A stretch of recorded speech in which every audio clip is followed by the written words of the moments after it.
दिल्ली से आए हैं आप, क्या नाम है? पप्पू चौधरी। आप बताइए। गुरुजी मेरे नहीं, वही बात बताइए जो आप बताने वाले थे। जैसे आपका ये पड़ा हुआ है। जी जी जी। आप दिल्ली में कहाँ से आए हैं? दिल्ली में सलीम बिहार से आया हूँ। ये दैनिक भास्कर लिखा हुआ है। आपने आते ही कहा गुरुजी मैं दैनिक भास्कर से आया हूँ, मैं पत्रकार हूँ। जी जी जी। ठीक है, ये बताने की आवश्यकता क्या है? ये तो शनिधाम है। जी जी। ठीक है, यहाँ कोई भी आएगा आपके गले में तो ये पड़ा हुआ है। ठीक है, नहीं सबके गले में तो होगा नहीं। हम वैसे ही जान लेंगे कि भाई आप दैनिक भास्कर से आए हैं। एक बात, क्या नाम बताया था आपने? पप्पू चौधरी। पप्पू चौरसिया जी, एक बात जानिए आप किसी भक्त को दुनिया में अगर ये बताते हैं मेरी फला फला उपाधि है, आप मुझे पहले देखिए तो भी गलत बात है, क्योंकि सामने वाला सेवा करने के लिए बैठा है। एक दूसरा, अगर कोई भी व्यक्ति हमें उपाधि बताएगा तो एक तो हम सेवा कर रहे हैं, ठीक है ना, यहाँ पे हमारा मन टूट जाएगा। ठीक है ना, जैसे थोड़ी देर पहले किसी ने कहा कि मैं रेलवे विभाग में अधिकारी हूँ, तब क्या होगा? तब मैं यही सोचूंगा इस अधिकारी से और इस दैनिक भास्कर वाले से मैं क्या काम कराऊं? मैं सेवा करने वाला हूं, अगर मैं आपसे सेवा कराने लग गया तो इसका कितना विपरीत असर होगा? तब मेरी सेवा नहीं लगेगी, मैं तो भगवान का दोषी हो जाऊंगा। ठीक है ना, इसी तरह चाहे कोई IAS आए, चाहे कोई IPS आए, चाहे कोई ICS आए, अगर वो मुझे उपाधि बता के और अपना इलाज कराने लगे, अपनी सेवा लेने लगे, यानी कि मेरी सेवा लेने लगे, तो फिर मेरी सेवा लगी कहाँ? मैं तुमने जहाँ अपनी उपाधि बताई तो मैं ये सोचूंगा इसका ये काम करा दूं, उसका वो काम करा दूं, इसका भला करा दूं, तब मेरी सेवा तो लगी नहीं। आगे ना, मेरा काम क्या है कि अपनी सेवा के बदले में विपरीत में कोई सेवा नहीं लेना आपसे, तभी तो मेरा लगेगा। ठीक है, और आपने जो दिया वो मैंने मंदिर में लगा दिया, तो सेवा लगी तभी।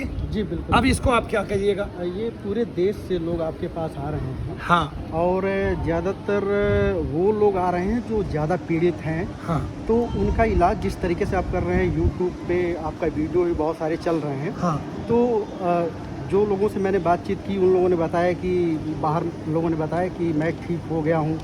बहुत सारे लोगों ने कहा कि मैं पिछले 1 महीने से आ रहा हूँ। बहुत सारे लोगों ने कहा कि मैं 2 महीने से आ रहा हूँ। तो लोगों की आस्था आपसे जुड़ी हुई है, इसीलिए लोग आ रहे हैं, इसका मतलब। और इतनी भीड़ है यहाँ पर, इतनी भीड़ है। यहाँ शनिवार को 5,000 लोग आते हैं जी। रोजाना, 1,000-2,000 लोग आते हैं। तो हम करते क्या है? हम मूल रूप से ये चाहते हैं कि बस उतना आदमी आए जितने को मनु भैया ठीक कर सकते हैं। जी। मनु भैया तो एक ही है ना, इसलिए मैं लोगों को सिखा रहा हूँ कि आप सब सीखिए। ये विधा ऐसी है जो दुनिया के सभी डॉक्टरों को फेल करने वाली है, क्योंकि जो MBBS MD नहीं जानता वो मनु भैया जानते हैं। इसलिए हम जो वहाँ के पीड़ित लोग होते हैं जिनसे वो लाखों करोड़ों रुपया ले लेते हैं, उनको भी हम ठीक कर रहे हैं। क्यों ठीक कर रहे हैं? क्योंकि मूल रूप से एक रोग फैला हुआ है। उस रोग के कारण लोग अपने धर्म बदल रहे हैं, आस्थाएं बदल रहे हैं। क्या बदल रहे हैं? धर्म और आस्थाएं बदल रहे हैं चौरसिया जी। तो वो उनका जब धर्म बदल जाता है, आस्था किसी और में चली जाती है, तब क्या होता है? तब वो अपने धर्म पे अड़े नहीं होते, तब उनको धर्म बदलने का दोष लग जाता है। तब एक दोष तो लेके पहले ही जी रहे थे, उसी का बाहर नहीं उतरता, तब इतने सारे दोष लेके कैसे जिएंगे? ठीक है ना। तो जो निगेटिविटी होती है वो 5 रूप में, 5 प्रकार से पूरे शरीर में फैली होती है। एक कुपित वायु में प्रेत दोष, पितृ दोष, इसके अलावा नजर दोष, देव दोष और ग्रह दोष, ये सब आपको लगा होता है। ठीक है, पहले ही हम 5 प्रकार के बाहर लिए घूमते हैं। माता पिता का ऋण, इन्हीं ऋणों से हम विमुक्त नहीं होते हैं। पृथ्वी ऋण, देव ऋण है ऐसे, और प्रेत ऋण, पितृ ऋण। गुरुजी आप डॉक्टरों को भी चुनौती दे रहे हैं। हाँ, चुनौती। मैं तो हॉस्पिटल में ही घुस जाऊंगा। हाँ, और अब वो आए तो सही। जिन डॉक्टरों ने पूरी तरीके से जो मरीज थे उनको एक तरह डिक्लेयर कर दिया था कि भाई पैरालिसिस है या और बहुत सारी बीमारियां हैं, वहाँ यहाँ पर देखने को भी मिल रहा है कि उन रोगियों को यहाँ पर लाभ मिल रहा है। तो वो कैसे मिल रहा है ये मुझे बताइए। वो लाभ इसलिए मिल रहा है क्योंकि मेरे भाई, मैं डॉक्टरों की तरह नहीं कह रहा मैं बीमारियां ठीक कर रहा हूँ। मैं कह रहा हूँ मैं केवल कुपित वायु को ठीक कर रहा हूँ, और कुपित वायु जो है वो इतने सारे रोग उत्पन्न कर रही है कि डॉक्टर ही नहीं समझ पा रहा कि ये रोग मेरा है कि किसी और का है। कि इसको ठीक करने के लिए कोई मंत्रवेत्ता चाहिए, या कोई वेदवेत्ता चाहिए, या कोई ऐसी औषधि चाहिए, तो जो हमारे पास है नहीं, उनके पास है नहीं। अब देखिए गठिया भाई के कितने मरीज हैं। मेरे यहाँ गठिया भाई के अगर 100 आदमियों की लाइन है तो 30 ये कहने वाले हैं हमें गठिया भाई में आराम पड़ गया। डॉक्टर के यहाँ 100 में से आप 1 से कहलवा दीजिए उसे आराम पड़ गया। वो यही कहेगा कि जब मैं दवाई लेता हूँ तब ठीक हो जाता हूँ, दवाई जैसे ही छूटती है अगले दिन, एक ही दिन में मैं बीमार हो जाता हूँ, और उत्तरोत्तर में पीड़ित होता जा रहा हूँ। मेरी बीमारी बढ़ती जा रही है, ठीक होती है ही नहीं। ऐसा, और पूरी जिंदगी दवाई खाने के लिए बोलता है। इसी तरह माइग्रेन भी, दरअसल मैं ये बीमारियां ठीक नहीं करता, मैं केवल अंदर से कुपित वायु, प्रेत दोष, पितृ दोष, देव दोष, नजर दोष, है ना, इस तरह के दोष ठीक करता हूँ। और वो सारे मंत्र औषधि से ही ठीक हो सकते हैं, किसी अन्य औषधि से ठीक नहीं बाबा होते। बागेश्वर धाम भी इसी पद्धति पे चल रहे हैं, उनके यहाँ भी लाखों की भीड़ हो रही है। लाखों की भीड़ हो रही है, ठीक कितने हो रहे हैं एवरेज निकालिए तो तब आप एक जगह पाएंगे कि मनु भैया पूरे वर्ल्ड में नहीं, पूरी दुनिया में नहीं, पूरे संसार में नहीं, आज तक के रिकॉर्ड में जितने ऋषि महर्षि आए उन सब में इसलिए श्रेष्ठ हैं क्योंकि वो एक एक आदमी को देख के उनके रोग निकाल रहे हैं। बोले शनिदेव महाराज की। आगे ना मैं गारंटी के साथ कहता हूँ, बागेश्वर वाला करके दिखा दे, मैं सामने बैठा हूँ, आओ ना समझ में। तो भी यहाँ एक एक आदमी को देख के जब मैं उनके रोग निकालता हूँ, इस तरह की बाधाएं निकालता हूँ ऐसे। और फिर और एक बात, मेरा देव सहारा है, उनका भूत सहारा है। क्या सहारा है? भूत सहारा है। आगे ना जो आदमी संसार में रहा, चाहे वो गुरु रूप में ही रहा, वो चला गया, अगर हम उसकी पूजा करते हैं वो भूत पूजा ही कहलाती है। आया समझ में? जो व्यक्तित्व यहाँ रहा, ठीक है, उसकी श्रेणी कोई हो, चाहे उसने देव दर्शन किया हो और चाहे कोई भी हो, लेकिन उसकी पूजा भूत पूजा ही कहलाती है। अगर आप भूत पूजा कर रहे हैं, उससे चीज़ें निकाल रहे हैं, मैं देव पूजा कर रहा हूँ, देवताओं से आग्रह कर रहा हूँ और देवताओं के मंत्र वेदता हूँ मैं। एक तरह से मैंने मंत्रों का निर्माण किया। आगे ना कितनी गायत्रियाँ शनि की लिखी हैं, कितनी सारी वे लिखी हैं, वे लिखी हैं, क्या कहते हैं, कविता लिखे हैं कितने सारे, और कितनी सारी स्तुतियाँ लिखी हैं। आगे ना आप देखें, शनि चालीसा, शनि शर सिंगना साटिका, शनि अमृतवाणी, शनि प्रश्नाष्टक और शनि रक्षा कवच, शनि अमृतवाणी, इसके अलावा शनि की गायत्रियाँ, अनेक अनेक स्तुतियाँ, कवित्त, दोहे, छंद, ये सब लिखा हुआ है। तो बाबा बागेश्वर जो है वो अपने गुरु से पूछते हैं, मुझे किसी से पूछने की आवश्यकता नहीं। मैं बताता नहीं हूँ, मैं आदमी को ठीक करके दिखाता हूँ। बताने में और ठीक करने में अंतर है, लेकिन आदमी का मन क्या चाहता है, आदमी की इच्छाएं तो है बहुत, वो ये चाहते हैं कि बाबा बागेश्वर मुझे ऐसी चीज़ें बता दे। वो बता रहे हैं, नो डाउट, ऐसी चीज़ें बता दें जिससे मेरे मन की संतुष्टि हो जाए। संतुष्टि होने से लाभ तो होता नहीं है। अगर मन की संतुष्टि भी होगी, मैंने आपको आपके पड़ोसी का नाम भी बता दिया, उससे आपको लाभ क्या हुआ? मैंने ये बता दिया आपकी जन्म तारीख ये है, मैंने आपको ये बता दिया आपकी जेब में इस नंबर का नोट है। नोट तो नहीं बढ़े आपकी जेब के? बढ़े? नहीं बढ़े ना, नोट तो उतने ही रहे। आपने नंबर बता भी दिया तो नोट में तो वृद्धि नहीं हुई। आगे ना बहरहाल समस्या ये है कि जब आप शनि धाम से जुड़ते हैं, आपके घर की जो पितृदोष है वो मैं धीरे धीरे काबू में कर लेता हूँ। कैसे? यज्ञ के माध्यम से। उसको जो 20 साल से पनपा हुआ है वो यूं जाने वाला नहीं है। मैं कह रहा हूँ किसी भी देव ऋषि का नाम लीजिए, कितना भी मंत्र जाप कीजिए, यूं जाने वाला नहीं है। मैं एक भोग बना के देता हूँ, वो आप यहाँ देखते हैं। एक एक आदमी का उतारा कराता हूँ, एक एक आदमी की तसल्ली करता हूँ, उन सबका दीपदान कराता हूँ। हमारे यहाँ आज तक का वर्ल्ड रिकॉर्ड है, कहीं भी ये देखने में नहीं आया कि दीपदान से मुझे ये लाभ हुए। आगे ना आज तक कभी किसी ने बताया नहीं था, लेकिन जब से शनि धाम में मैं दीपदान कराता हूँ, इस दीपदान से ही लाखों लोग ठीक हो रहे हैं। ये बताइए, कभी बताया किसी ने दीपदान में इतनी शक्ति है? और दीपदान से मैं कितनी भी शक्ति उत्पन्न करके दिखा सकता हूँ। अभी एक माता आई है, शायद उनके यहाँ पैर में पट्टी बंधी है, मैंने उनको बताया, डॉक्टर से वो इलाज करा रही है, 5 साल तक उनके पैर में जरा सा भी आराम नहीं पड़ा। अभी देखिए यहाँ बैठी भी है, कहाँ गई बोरी? वो लेके उनके बेटे को बुलाइए, उनके बेटे को बुलाइए जरा। ये खड़े हैं ये आ जाओ, आप बताना जरा। इन्होंने मेरे कहने से माता के घाव पे तेल डालना जोत का शुरू कर दिया। क्या निकला आज बताइए? सर कल एक कीड़ा निकला था सफेद, कीड़ा निकला था सफेद। जबकि कहीं कीड़े का कोई मतलब ही नहीं है। डॉक्टरों ने कभी निकाला उस कीड़े को? कभी कुछ नहीं। 5 साल दवाई दे रहे हैं डॉक्टर की नहीं, और रोजाना पट्टी भी कर रहे हैं मैं कि करता हूं, मैं नहीं? खुद सारी औषधि कर रहे हैं कि नहीं? मैं खुद करता हूँ। आप खुद करते हैं? क्या क्या औषधि लगा रहे हैं बताइए जरा। फेरोपेनम एंटीबायोटिक चल रही है, बाकी कैडोमर चल रहा है, ऑइंटमेंट कैडोमर, फिर बाकी मेगा हील वो चल रहा कीड़ा है। कभी क्यों नहीं निकला? और जोत के PGI तेल से कैसे निकल गया वो? और वो भी सरसों के तेल से। आए नहीं समझ रहे? हमारी जो औषधियाँ हैं ये देव औषधियाँ आगे ना, और देव को कोई चैलेंज ही करने वाला नहीं है पूरी दुनिया में। मैं कहता हूँ ये जितने भी रोग पनपते हैं, इनमें से 80% रोग तो आप मुझे किसी हॉस्पिटल में घुसाइए ना, मैं चैलेंज करता हूँ पूरी दुनिया के साथ और सारी टीम और मीडिया के साथ। आप तो दैनिक भास्कर से आए हैं, ठीक है, मुझे घुसा दीजिए, कोई बात नहीं। मैं फूंक मारूंगा सबसे पहले डॉक्टरों की, उनको जो उनकी परिचर्याएं करती हैं, उनमें से भी 10 ऊपर से चक्कर खा के गिर पड़ेंगे। क्यों? क्योंकि उनके अंदर समस्या होगी दूसरी, और उनको भी खुद दर्द रहते हैं, वो जानते भी हैं इस बात को। अपने दर्दों के लिए बार बार टेबलेट भी खाते हैं और ठीक भी नहीं होते, तब उनको समझ में नहीं आता कि हमें रोग क्या है। तब रोग मनु भैया बताएंगे। आगे ना 30% लोगों को मैं हॉस्पिटल से बाहर कर सकता हूँ उसी समय, तत्काल ये बता के, केवल मंत्र औषधि से ये बता के कि आप चीज़ कहना चाहूँगा कि सालों से उनके पैर में स्वेलिंग थी। हाँ राइट पैर में है फुट अल्सर और स्वेलिंग थी। पहली बार में आने से ही जब हमने यज्ञ और दीपदान और ये जो मंत्र चिकित्सा हुई, तो पहले दिन ही जब हम ले गए 2 मंजिल ऊपर चढ़ा के, जबकि वो चल नहीं पाती हैं, तो उनके पैर की स्वेलिंग खत्म हो गई। आज तक स्वेलिंग नहीं है। तालियां ये तो मार दो मैं भाई। शौक हूँ, मैं खुद मेडिकल से हूँ, मेडिकल फील्ड में मैं खुद हूँ। हम मेडिकल से मैं मेडिकल फील्ड से हूँ क्या करते हैं? सर। वैसे तो मैं फार्मा में ही था, लेकिन अभी कैरोप्रैक्टिक भी करता हूँ। देखो एक बात मैं बताता हूँ, आपको जो नहीं दिखता वो नहीं होता है, ऐसा तो है नहीं। बिल्कुल। सिलेंडर में गैस नहीं दिखती, सिलेंडर दिखता है, हायर गैस भी है एंटीबायोटिक चल रही है, ना। मैं आपने आंखों से जापान गए आप? जापान गए आप आंखों से? नहीं, नहीं, फिर भी आप मानते हैं ना जापान है कहीं? जापान है ना, मानते हैं कि नहीं? आपने अपने आप को पैदा होते हुए नहीं देखा ना, फिर आप माँ बाप को क्यों मानते हैं? आपने तो देखा ही नहीं पैदा होते हुए अपने आप को, क्यों मानते हैं बताइए? आकर्षणवश आपको भूख लगी, उस माँ ने अपना दुग्ध पान कराया, आपका मुख खुला है ना, उसने दुधारी डाली, आपने किलकारी मारी है, और फिर खेलते खेलते खेल हो गया। फिर उस औरत के आसपास एक घुमक्कड़ बॉय चक्कर लगाता था, ठीक है, वो उसकी गोद में चढ़ गया, उसको पता चला ये मेरा पिता है और ये मेरी। आपके पास क्या आधार है मान्यता के अलावा? इसलिए हम भगवान को भी मानते हैं कि कोई श्वास दे रहा है, डॉक्टर बताए मुझे श्वास कौन दे रहा है, रोक के दिखा दे। अगर श्वास अपनी मर्जी से ले रहा है इंसान, तो फिर डॉक्टर ही रोक के दिखा दे। भाई आप अपने शरीर का संचालन करते हैं, आपका मन चाहता है आप चले, आपका मन जो चाहता है वो चले, इसका मतलब तो सब कुछ मन है। फिर मन कौन है? मन को ढूंढ के दिखाएं डॉक्टर, आगे करे मन को, वरना हमारे जैसे को बोले हम कर देंगे आगे, हम बता देंगे मन की औषधि क्या है, हम बता देंगे विचार कहाँ से रुकेंगे, इतने विचार क्यों आते हैं आदमी के अंदर, हम करके दिखाएंगे ना। मनु भैया सब कुछ करके दिखाते हैं, इसलिए मनु भैया को चैलेंज करने वाला दुनिया में पैदा नहीं हुआ और ना होने दूंगा। क्यों? क्योंकि मैं करके दिखा रहा हूँ सामने, नहीं समझे आप?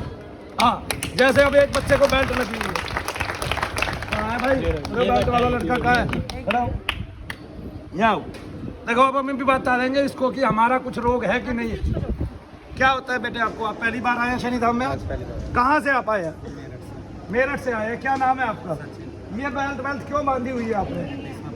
डिस्क में प्रॉब्लम है, ये बात डॉक्टर ने बताई है? MRI कराया था। क्या आपने हमारे यहाँ भी दिखाया था? ये पंखा बंद कर देना भाई। हाँ, नहीं दिखाया था, पहली बार आप आए हैं। तो ये कब से आपका दर्द चल रहा है? और 6 महीने से दर्द लगातार चल रहा है। क्या आप इस दर्द से बेहाल है? कौन कौन से डॉक्टर को आपने दिखाया? गुड़गांव में दिखाया, फिर दिल्ली एम्स गया, हाँ फिर मेरठ गया, हाँ फिर हरिद्वार पहुंचा, हाँ। फिर उसके बाद में देहरादून उत्तराखंड आयुर्वेद यूनिवर्सिटी में गया। अच्छा, फिर?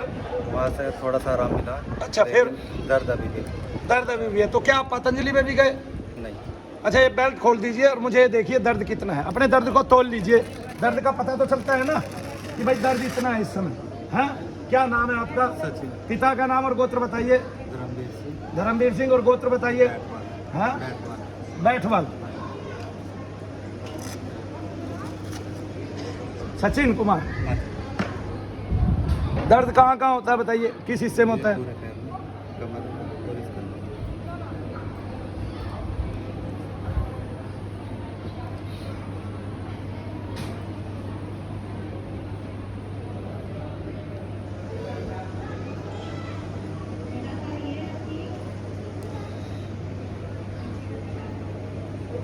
केवल 3 से 4 मिनट में जब करूँगा, वो अपने दर्द को तोल रहे हैं, उनको पता है दर्द कितना है, और ऐसे नंगी कमर से खड़े खड़े दर्द उनका बढ़ता है ना कि घटता है। यही बात है भाई।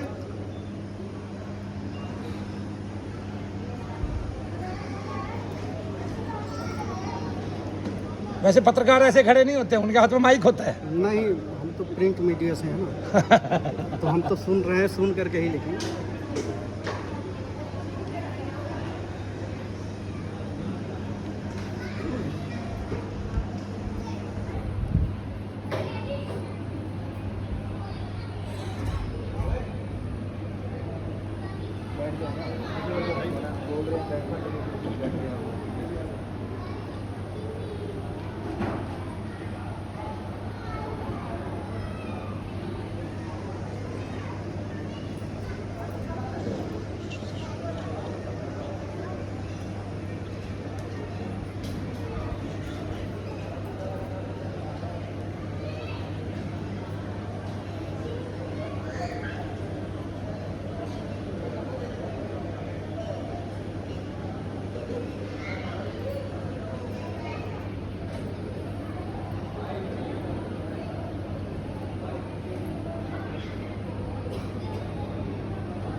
आप पूछिए। बताइए अब दर्द कैसा है? आराम है। अच्छा चल के देखिए, आप ऐसे बिना बैठ के चल पाते हैं क्या?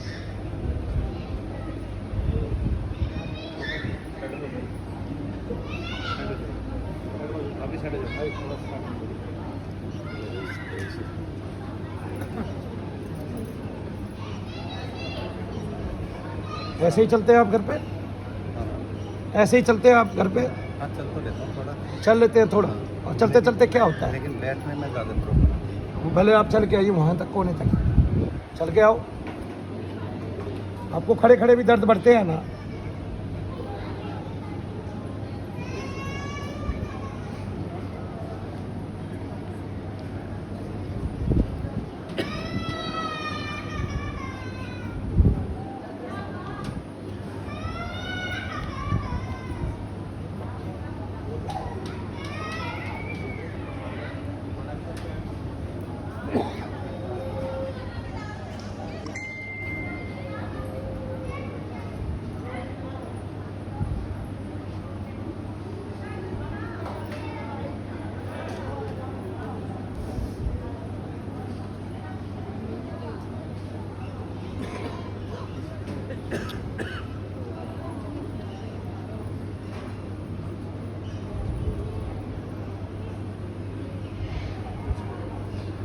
गुरुजी एक जानकारी और अब चाहिए। जब खड़े थे आपको दर्द था, अब कितना दर्द है? हाँ? बहुत हल्का सा कैसे हो गया? मैंने हाथ लगाया आपको, मैंने छुआ भरा आपको, लेकिन आपके अंदर 3 मंत्रदूत काम कर रहे थे। कौन देखेगा बताइए? इसलिए मेडिकल की जरूरत है कि इनको ढूंढो, ये कौन है जो आदमी को फौरन ठीक कर देते हैं। आए ना समझ में? मेडिकल इस इतिहास को ढूंढे, तब MBBS की डिग्री और बड़ी हो जाएगी अध्यात्म को मिला के। आए ना समझ में? कोई भी डिग्री, चाहे आयुर्वेद की है चाहे कोई भी है, लेकिन उनका ध्यान इस तरफ नहीं है। मनु भैया लगातार कह रहे हैं हम मर जाएंगे तब देखेंगे, और तब मनु भैया मिलते नहीं। अब करके दिखाने वाला कोई है? देखिए गुरुजी पूरे शरीर में आपके दर्द है, वो दर्द अगर मैंने यहाँ से यहाँ तक कैद कर दिया, ये करके दिखाने की बात है ना। इसको कौन करके दिखा रहा है भाई? इतनी बड़ी बात कौन करके दिखा रहा है कि आपका शरीर का दर्द है, आपके इतने हाथ में कैद कर दिया? इसको कौन करके दिखा रहा है मनु भैया के अलावा दुनिया में? बताना, बोलो क्यों कर दिया? मंत्र को बल दिया, वो मंत्र उस दर्द को यहाँ से यहाँ तक लेके आएगा, कैद करेगा, चाहे 1 घंटे में करेगा। आ गया समझ में? तो अगर वो लेके आ रहा है तो इसका मतलब वो फौरी तौर पे, यानी कि उसको जो दर्द हुआ है वो ना तो मांसपेशी का है ना शरीर का दर्द है, और वो दर्द जो है वो झूठा है, वो प्रेत से है, पितृ से है, और देव दोष आदि से है, नजर दोष से है, वो कुपित वायु है। आगे ना वो अपना काम करती है, या कोई श्राप लगा हुआ है। आगे ना वो इकट्ठा होता है हमारे जोड़ों में। आदमी को 120 वर्ष की उम्र मिली है, वो इतनी जल्दी बूढ़ा कैसे हो रहा है? उसको इतनी बार अटैक कैसे पड़ रहे हैं? डॉक्टर क्यों बार बार 40 साल की उम्र में छल्ले लगा रहा है? ठीक है ना? क्यों हर आदमी का फैटी लीवर हो रहा है? नहीं समझे आप? हाँ। फिर जो दवाइयाँ डॉक्टर दे रहे हैं MBBS, उल्टा वो बॉम्ब की तरह काम करती है। अगर उन्होंने कोई रोग आपका ठीक भी किया तो बाद में कई रोग के जनक वही हैं, वही दवाइयाँ कई रोग की जनक हैं, उत्पत्ति करती हैं। आगे ना तो ये तो टाइम बॉम्ब खिलाया जा रहा है। मेरा एक सवाल है। आमतौर पर लोगों की ये धारणा है कि ये जो भूत प्रेत है या ऊपर की जो बीमारियां होती हैं, ये सब चीज़ें जो है पूरी तरीके से अंधविश्वास में लोगों को रखती हैं, और अंधविश्वास से लोगों को बचना चाहिए। अब देखिए ये अंधविश्वास क्या है? ये लोगों का क्वेश्चन है। मैं पहली बात आपसे पूछ रहा हूँ, लोगों के क्वेश्चन का यहाँ हल कर देता हूँ। अंधविश्वास है क्या? मूल रूप से अंधविश्वास ये है कि आप डॉक्टर को भगवान माने बैठे हैं। आप उसके हॉस्पिटल में गए, आप कह के देखिए, अगर उसने 40,000 मांगे तो ये कह के देखिए कि मेरे पास 20,000 कम है। आपको वापस नहीं आने देगा जब तक आप कर्ज लेके 20,000 नहीं दे के आएंगे। आपने तो उसको भगवान माना, भगवान के सुपुर्द कर दिया अपने आपको, काटे पीटे कुछ करे, और वो आपको जो है ना कुछ नहीं मानता। वो आपके 20,000 रुपए के लिए आपकी जात ले लेता है। कैसा भगवान? अब दूसरा अंधविश्वास देखिए कि वो आपका पेट काटने जा रहा है, लेकिन साइन पहले करा रहा है कि भाई मैं तेरा पेट काटूंगा, कोई कुछ हो गया तो मेरी जिम्मेवारी नहीं है। ठीक है, तेरी अपनी मनशा थी पेट कटवाने की, मैंने काट दिया। और कितने डॉक्टरों से ये काम हो जाता है, किसी की सुई छूट जाती है, किसी की कैंची छूट जाती है, किसी का अंगोछा, तौलिया, घड़ी छूट जाती है। बताइए ये अंधविश्वास नहीं तो और क्या है? ये अंधविश्वास है कि जितने ही बच्चे होते थे पहले, माताओं को यूं ही अपने आप होते थे प्रकृति तौर पे, प्रकृति के नियम के तहत, जो आज भी है कल भी था और कल भी रहेगा भगवान का। ठीक है, लेकिन वे सारे के सारे पेट काट के बाहर निकाले जा रहे हैं। क्यों निकाले जा रहे हैं भाई? बताइए। एक प्रक्रिया को सामान्य और सहज क्यों नहीं चलने दिया जा रहा? बताइए, आज कहाँ से पहले ही महीने में बच्चे की नाड़ उल्टी हो गई और बच्चा टेढ़ा हो गया। उन डॉक्टरों के अपने घर में तो ऐसा नहीं होता, फिर दूसरे क्या फ्री के हैं क्या? ये मानव है, इसकी एक एक सांस कीमती है और एक एक बूंद कीमती है, इसके शरीर का एक एक अंग कीमती है। ना तो इसको बेचा जाए और ना मानव को हानि पहुंचाई जाए किसी भी तरह। उसको अगर लगाया जाए तो केवल उसकी प्राप्ति, उसकी खोज में लगाया जाए, जिसके कारण इतने से देश बने हैं। आपको पता है एक महात्मा बुद्ध से कितने देश उत्पन्न है? आगे ना बहुत सारे देश बौद्ध को तो मानते हैं, हाँ, लेकिन लोगों को दुख दे रहे हैं, कष्ट दे रहे हैं। लोगों के कष्टों के लिए जो जितनी उपज हो सकती है उनके उतने ही कष्ट बढ़ाए जा रहे हैं। तो अंधविश्वास किसको कहेंगे आप? ठीक है, जब मैं बता रहा हूँ कि एक तत्व है वो शांति के साथ बैठा है, वो इतना सा तत्व है जैसे डूब के मर जाओ। आगे आगे आगे जल्दी आ बेटा, बस वहीं बैठ। जैसे ये बिंदी, ये लाल है वो काला है, ठीक है। अब ये आपके शरीर के अंदर घुस गया, धस गया, अब इसने आपके शरीर को काबिज कर लिया। एक बिंदु ही तो है आत्मा भी आपका, और इतना मात्र कण है सूक्ष्म, ये भी वही आत्मा है, बस इस पे मलिनता चढ़ी हुई है। बाह्य वायु की, बाह्य आवरण की, यही पूरे शरीर का संचालन करने वाला है। लेकिन जब ये बाह्य घुस जाता है, मर के कोई शरीर छोड़ के जब ये किसी के अंदर घुस जाता है, तब ये दूसरे के शरीर पे कब्जा धारण कर लेता है, क्योंकि इसके अंदर काम है, क्रोध है, लोभ है, मोह है और सांसारिक वासनाएं हैं और इच्छाएं हैं। अभी वो मर तो गया, लेकिन उसने ऊपर वाले को भजा नहीं, ऊपर जाएगा कैसे? तब सब नीचे ही रह रहे हैं, और जो नीचे रह रहे हैं, मैं कहूँ बड़े बड़े गुरु और गोरखा, पंडित, ओझा, सब नीचे ही रह रहे हैं। और वो नीचे रह के अपने ही परिवार में, अपने ही कुल में पितृ बन के उनको दुखी कर रहे हैं। उनका उद्धार नहीं हो रहा है। क्या नहीं हो रहा है?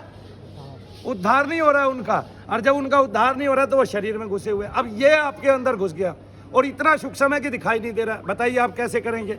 फिर इसने कब्जा कर लिया, आप उसको अंधविश्वास कह रहे हैं। ये शांति चाहता था, लेकिन जो ही शोर होता है, ये एकांत में रहना चाहता है। ये जो दशा है, ये पीड़ा की दशा है। ये जो योनि है, ये पीड़ा की योनि है। अगर ये शरीर से बाहर रहता है तो ये नाली का जल पी सकता है, ये दीवारों की खार खा सकता है, ये एकांत में बैठ सकता है। इसको पीपल के वृक्ष पे लाभ मिलेगा, इसको बेरी के वृक्ष पे लाभ मिलेगा। आगे ना समझ में ऐसे, ये हल्दी, पल्लल, हल्दी का चूर्ण, पल्लल, दही, सत्तू, घी, लावा, ये इसको प्रिय है। दूसरे के शरीर में घुस के ये पराठे खाना जानता है, जैसे पहले खाता था। लेकिन अभी आपके शरीर में शांति के साथ रहना चाहता है, एकांत में ले जाना चाहता है। एक एक बात को प्रमाण करके मैं बताता हूँ।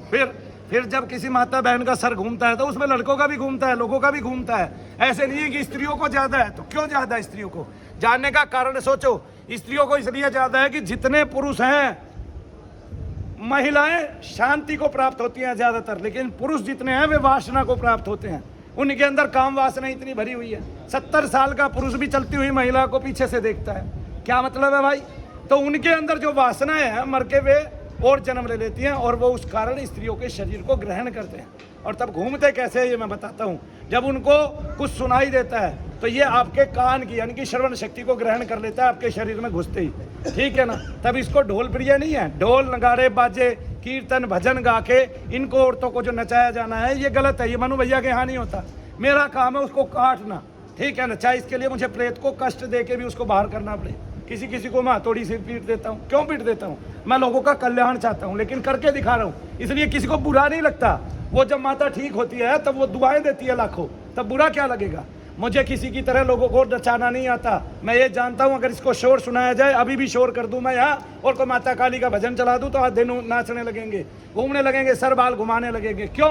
इसके पीछे कारण यह है कि ये तत्व तेजी के साथ शरीर में घूमने लगता है। तो कभी कमर में जाएगा यूं होगा, फिर सर में आएगा यूं होगा। जब ये तेजी के साथ घूमेगा पंखे की तरह, सर के एक बार इस हिस्से में, एक बार इस हिस्से में, तो ऐसे बाल घूमने लगते हैं। उसको हम दोष समझते हैं। पहले जान तो लो उसकी वैज्ञानिक विधि क्या है, हैं? नादानी में कुछ भी कहे जाते हो अपनी माँ बहन को। आपके घर में कोई हो जाएगा तो तब मानोगे, लेकिन तभी मानेंगे आप सब लोग। क्यों? क्योंकि आज कितने ही लोग क्रिश्चियनिटी को प्राप्त हो रहे हैं। क्यों हो रहे हैं? क्योंकि वहां पे बचपन से ही वो शैतान निकालते थे। कौन? ईसा मसीह शैतानों को निकालते थे, और किसी को निकाला ही नहीं उन्होंने। वो डॉक्टर थे, वैद्य थे। उस टाइम में वैद्यों की, डॉक्टरों की कमी थी। कहाँ गई ये बात? डॉक्टर की, वैद्य की कमी थी। तब एक लड़की जाड़ बंद करके पड़ी है, उसके श्वास की गति धीमी हो गई है प्रेत के कारण। मसीह गए, हाथ रखा और चंगाई दे दी। क्या चंगाई दे दी? प्रेत को निकाल के बाहर कर दिया। मेरे से पूछो ना किसी मरे हुए को नहीं जिला लिया, कोई किसी को पैर नहीं दे सकता, कोई किसी को अंग नहीं दे सकता। अगर दे सकता है तो हाथ कट जाए, दूसरा अंग दे के दिखाए। बाबूजी का पैर कटा हुआ है, इस पैर को पूरा करके दिखाए कोई मसीह, आगे ना तब मैं मान लूँ, तब मैं सारी दुनिया के धर्म अपने आप चेंज करा दूंगा। भाई इसको पैर दे दिया, आगे ना किसी लंगड़े को पैर नहीं मिले आज तक जो मूल रूप से लंगड़ा हो चुका है। ये सब देख दिखावे, ढोंग ढकोसला, ये है, ये अंधविश्वास है कि आप नादानी में दूसरे धर्म से जुड़ गए। ठीक है, आपको पता ही नहीं है अपने धर्म का, अपने मूल का पता ही नहीं है कि प्रेत है, उसको निकालोगे। दोष है जिसको ये शैतान बोलते हैं, वो आपके शरीर में घूम रहा है, उसको निकालोगे, आप स्वस्थ हो जाओगे, आप ठीक हो जाओगे। भाई ठीक होने की प्रक्रिया क्या है ये देखिए। ठीक होने की प्रक्रिया ये है, केवल मंत्र से, यज्ञ से, दीप दान से, देव दर्शन से और बैठकर जप करने से प्रेत निकलते हैं, पितर निकलते हैं, वो स्वस्थ होते हैं। और जब वो आत्मा स्वस्थ होती है तब वो आपको आशीर्वाद देती हुई ऊपर के लोगों की ओर प्रस्थान करती है, वरना नीचे अधोगति में रहकर आप सबके घरों का नाश कर रही है। और उसका हाल ये है कि आज आधी दुनिया, बागेश्वर भी क्यों जा रहे हैं नाचने के लिए? प्रेत आदि बताते नहीं है, वो लिख के बताता है कि इसको प्रेत दोष है। क्यों बताता है? क्योंकि उसके अंदर जो क्या कहते हैं उसका गुरु आता है, वही बताता है कि इसको ये है, इसको ये है, इसको ये है। तब वो प्रेत दोष की हुई क्रिया, मशानी क्रिया, मशान का प्रेत ऐसे बताता है कि नहीं बताता है? बोलिए। और ऐसे ही पंडोखर वाले भी बताते हैं। मुझे किसी से कोई एलर्जी नहीं है, मैं करके दिखाता हूँ, ये करके नहीं दिखाते, केवल बताते हैं लिख के। और मेरे यहाँ ठीक होने वालों की एवरेज जितनी है इतनी संसार में, पूरी में दुनिया में कहीं नहीं है। अगर सारे मसीह वाले, अगर सारी दुनिया में जितने भी क्रिश्चियन हैं वो सारे लगा लिए जाएं और मसीह के नाम से वो जितने प्रेतों को निकालते हैं, उससे 1000 गुना ज़्यादा प्रेत मनु भैया निकाल रहे हैं यहाँ बैठ के। और मैं नहीं चाहता कोई इस बात में अपना धर्म बदले, क्योंकि इसकी विधि मुझे पता है कैसे निकलेगा, क्यों निकलेगा, कैसे जाएगा, कितनी गहन क्रिया है, कितना बड़ा प्रेत है अंदर से। बस आदमी को जल्दी होती है और जल्दी में जगह जगह भटकता फिरता है। वो ये सोचता है शायद कोई मसीह हाथ उठाएगा, हालेलुया कहेगा और तुम्हारी 2 हाजिरी लगेगी। वो हाजिरी और जो झटका होता है उसके बाद थोड़ा आराम दिखता है, लेकिन वो केवल नाच है कि आपने एक प्रेत को, अंदर रहने वाले प्रेत को, एक बिंदु तत्व को नचा दिया थोड़ी देर, अब वो सुस्ताना चाहेगा, तब वो 10 दिन के लिए सुस्ता लेता है, 15 दिन के लिए सुस्ता लेता है। इसलिए बालाजी में भीड़ लगी है, दुनिया भर की दरगाहों पे भीड़ लगी है, दुनिया भर के तांत्रिकों के यहाँ भीड़ लगी है, किसी दरबारों में भीड़ लगी है। कोई बालाजी के नाम से चला रहा है, ठीक है, कोई किसी के नाम से चला रहा है, कोई किसी के नाम से चला रहा है, लेकिन ठीक कहाँ हो रहे हैं ये आपका हृदय जानता है। और ये जो लोग यहाँ बैठे हैं ये उनका हृदय जानता है, क्योंकि उन्होंने यहाँ लोगों को ठीक होते हुए देखा है। आपको ठीक होने में बेशक देरी हो गई हो, लेकिन आप जानते हैं कि मनु भैया सदैव सत्य बोलते हैं, उनका असत्य से वास्ता नहीं है। ठीक एक दिन सभी हो जाएंगे। हम इसके बहाने बहुत सारा जप कर डालते हैं जिससे हमारी अधोगति सुधर जाती है। तब जो प्रेत है वो हमें मर के भी प्रेत नहीं बना सकता, जबकि अगर प्रेत अंदर रह जाए और हम मरने लग जाए, हमारी आयु पूर्ण हो जाए या किसी तरह वो हमारी अधोगति कर दे, हमारे गले में ग्रीवा में फंस जाए और हमें सांस ना लेने दे, हमारे सांस को अटका दे, अगर हम उसके समय में मर गए या उसके रहते हुए मर गए, तब हम प्रेत ही बनेंगे, तब हमारी कोई मुक्ति नहीं है। और एक बात मैं बता देता हूँ, संसार में कोई भी महात्मा ये काम नहीं करना चाहता, क्योंकि सबको पता है ये प्रेत एक से एक चैलेंज देते हैं, एक से एक ताकतवर होते हैं और एक से एक निकलना नहीं चाहते और समय लेते हैं। तब वो महात्मा को पता नहीं होता कि ये धीरे धीरे जाएगा, वो तो यही सोचता है कि तेरे मंत्र से कुछ नहीं हुआ, इसलिए वो सब इनको नकार रहे हैं। नकार इसलिए रहे हैं, ये तो मैं इनको तो ये मानता हूँ कि ये खुद अंधविश्वासी है सारे के सारे। पूरा भारत और हिंदू समाज तो जितना बेढंगा है ना, इतना कुछ है ही नहीं, हुआ ही नहीं और होगा भी नहीं, ये मेरे से लिख लो, ठीक है। इनको खुद को पता है कि हमारे 18 पुराणों में प्रेत का जिक्र आया है, इनको खुद को पता है सारों को, फिर भी प्रेत का ना होना मानते हैं। अरे तुम्हें दिखता तो बहुत कुछ नहीं है, मैंने तो तुम्हें यहाँ तक का उदाहरण दे दिया, तुम्हें तो यही नहीं पता तुम उसी माँ से पैदा हुए हो या किसी और माँ से पैदा हुए हो। समाज ने कह दिया ये तुम्हारी माँ है, तुमने मान लिया। एक सवाल और है, धीरेन्द्र के शास्त्री जी महाराज लगातार मांग कर रहे हैं कि इस देश में हिंदू राष्ट्र होना चाहिए, हिंदू राष्ट्र बनना चाहिए, क्या आप समर्थन करते हैं? समर्थन मैं सारी चीज़ों का करता हूँ, इसका भी करता हूँ। देखिए कैसे पाकिस्तान जब अलग हुआ तब हिंदू कितने थे बताइए जरा। पाकिस्तान में जब भारत की जनसंख्या कितनी थी यही बता दीजिए। लगभग 23 करोड़, 23 से 24 करोड़। 24 करोड़ में हिंदू कितने थे ये बताइए। आज हिंदू कितने हैं ये बताइए। हिंदुओं को खतरा क्या है ये बताइए। एक ही हिंदू काफ़ी है सारे राष्ट्र को समर्पित करने के लिए, और वो एक हिंदू हजार एक अलग धर्म भी बना देगा ना तो भी 15 देश बन जाते हैं। महात्मा बुद्ध से वो सीखिए, एक जैन धर्म, सिख धर्म और हिंदू धर्म और कई धर्म ऐसे हैं, बौद्ध धर्म, कई धर्म ऐसे हैं जो हिंदू धर्म से ही निकले हैं, और जो हिंदू धर्म से निकला है वो कहीं ना कहीं देवी देवताओं को भी मानता है और उसकी पार की नज़र है। कम से कम वो सनातन को तो मानता ही है, जो आत्मा है, आत्मा ही सनातन है। कोई राष्ट्र कोई धर्म सनातन नहीं है, ये मरते मिटते रहते हैं। भारत का प्रारूप कितनी बार बदल लिया, यही देखिए भारत देश का। आज जो काबुल भारत में हुआ करता था वो नहीं है भारत में, बताइए। और कई देश, पाकिस्तान भारत में हुआ करता था, नहीं है। बांग्लादेश भारत में हुआ करता था, नहीं है। ये तो प्रारूप कितनी बार बदलेगा, ये सनातन नहीं है। सनातन केवल आत्मा है, सत्य भी वही है, ठीक है, और निरंजन भी वही है, निराकार भी वही है, और अकाल पुरुष भी वही है। तो केवल आत्मा ही सनातन है, इसके अलावा कोई धर्म सनातन नहीं है। मैं कह रहा हूँ हिंदू धर्म भी सनातन नहीं है।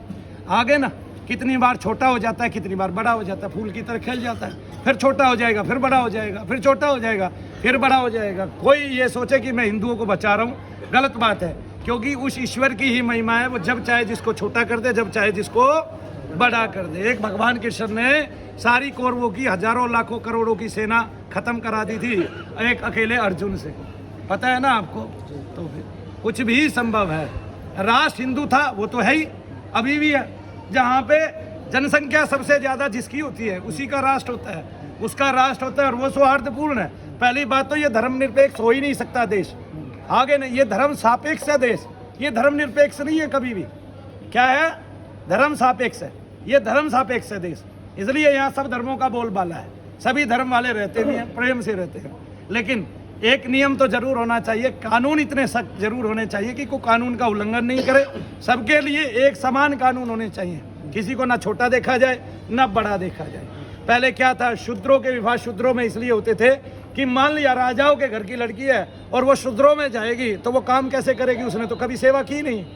मानते हो कि नहीं मानते हो, तो रानी की तरह रही है, आगे ना। और क्षत्रियों के घर का बच्चा जो है वो अगर ब्राह्मणों में जाएगा तो उसका क्षत्रियत्व तो खत्म हो जाएगा, लेकिन अगर ब्राह्मणों के घर का क्षत्रिय में आएगा तो भी उसका क्षत्रियत्व खत्म हो जाएगा।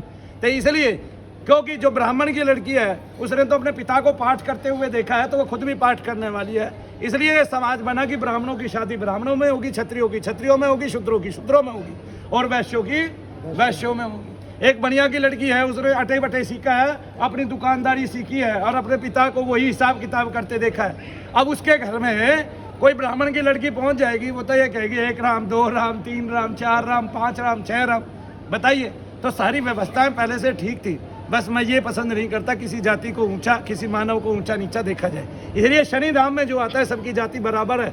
यहाँ मैंने कभी नहीं पूछा तू कौन सी जात का है, मैंने कभी किसी का कान छूते हुए नहीं देखा कि इसका कान मलिन है, मैला है, या इसके कान से कुछ निकल के मेरे घट में चला जाएगा तो मुझे बुरा लगेगा, कभी नहीं लगेगा।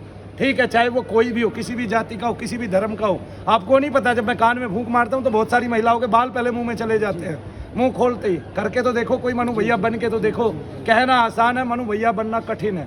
शायद हजारों युगों में कोई एक बनेगा, और जो बनेगा वो मेरी तरह होगा, बिरला और सत्य बोलने वाला। ठीक है गुरु जी, ठीक है। और एक बात मैं आपको बताता हूँ, आपको पता है मैं कदापि मीडिया से नहीं डरता, उल्टा मीडिया मेरे से डरती है। जी जी जी। आगे ना वो बाल की खाल बेशक निकाल ले मनु भैया को, लेकिन उसके काम में, उसकी विधियों में कोई हरा नहीं सकता। मैंने कहा अगर मैं वैज्ञानिकों को भी हरा दूंगा तो हरा दूंगा, साबित कर दूंगा यहीं बैठे बैठे सबको। और एक बात, एक चैलेंज और है सारे डॉक्टरों को, वो मरीज मेरे ना लेके आए, मेरे पास आने वालों को भी मत लेके आए, अपने हॉस्पिटल के सारे मरीज ले आए, या फिर मुझे हॉस्पिटल में ले चले, मैं करके दिखाता हूँ, मैं बताता हूँ मेरा तत्व कहाँ कहाँ किस किस में बचा हुआ।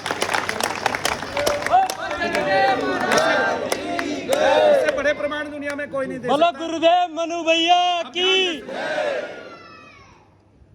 देखो मेरे को ऐसे पसीना टपकता है रोजाना, मैं सवेरे से लेकर रात तक मैं देख रहा हूँ बहुत मेहनत कर रहे हैं। हाँ, गुरुजी, फिर? और लोगों के कल्याण के लिए बहुत मेहनत। हाँ, इसलिए मैं चाहता हूँ कि कोई भी आदमी आके मुझे ये ना बताए कि मैं जज हूँ, मैं भला हूँ, जिससे मेरे मन में ये लोभ आ जाए कि मैंने तो इससे काम लेना है। वो इसलिए ना बताएं, आगे ना पता चले मैंने उससे सेवा ले ली, वो मेरी क्या सेवा ले रहा है। क्योंकि मैं सेवा करने के लिए बना हूँ मेरे भाई, कोई मुझसे सेवा कराए, मुझे तो 2 रोटी खानी है, लोगों की सेवा करनी है। इसके बीच में कोई आड़ बंधन आता है, वो आप देखेगा, उसका नाम शनिदेव महाराज है। फिर अगर सेवा में भी कोई बाधा उत्पन्न करता है तो वो मारेगा ही मारेगा डंडे, क्योंकि उसके चाबुक से बड़ा, मैंने तो एक बार 2 आंसू गिराने हैं, लेकिन उसका चाबुक जिस पे चल गया वो कहीं का नहीं रहता, वो बर्बाद हो जाता है। ये मैं लिख के देता हूँ आगे ना, और वो चलाता ही चलाता है। भक्तों का कल्याण वो करता ही करता है, तो भक्तों की रक्षा भी वो करता ही करता है। बोलिए जय शनिदेव।